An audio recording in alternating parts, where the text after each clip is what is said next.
Қайырлы күн достар, қалайсыздар? Сіздермен Әсел. Бүгін мен өзімді таныстырғым келіп отыр. Әсел деген мен боламын. Жасым 30-да, 3 баланың анасымын.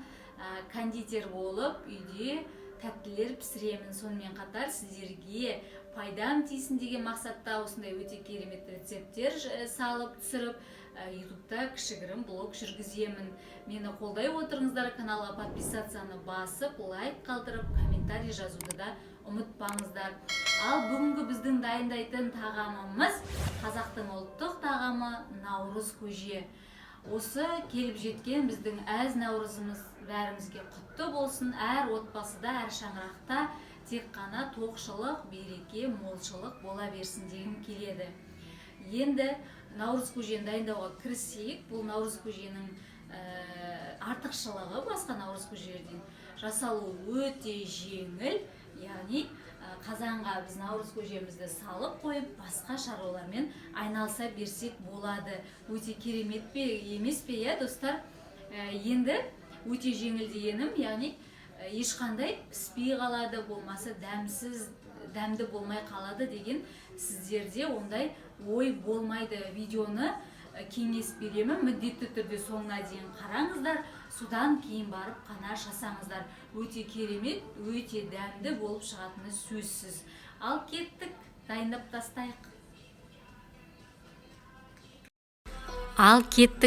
тастайық. Ол үшін бізге маш керек, қызыл добия керек, ақ жүгері керек, ақ добия және де үлкен қызыл добия қостым.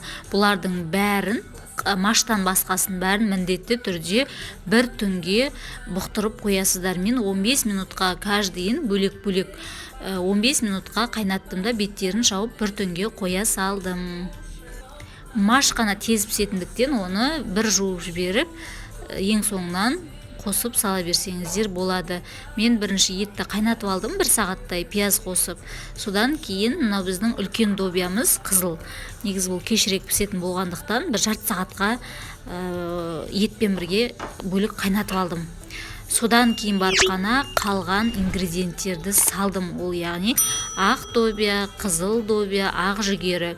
Машты ғана пісуге 1 жарты сағат қалғанда салдым.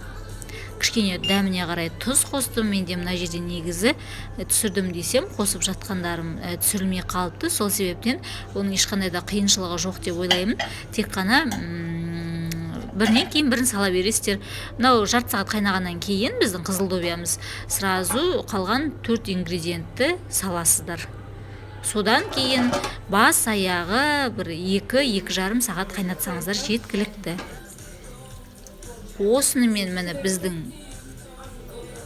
наурыз көжеміз дайын. Көріп тұрғандарыңыздай бәрі ісінген, қоюланған, түсі де әдемі, өте керемет. Және де ең бастысы ешқандай біздің заттарымыз қатты болып қалмаған, бәрі біркелкі болып піскен, өте керемет болып. Это Кызылординский наурыз көже называется. Қымызсыз, қымырансыз.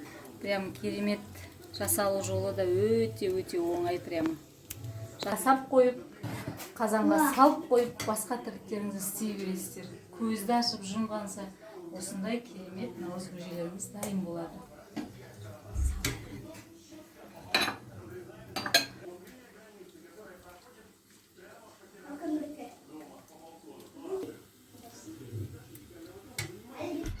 Осынымен біздің наурыз көжеміз дайын.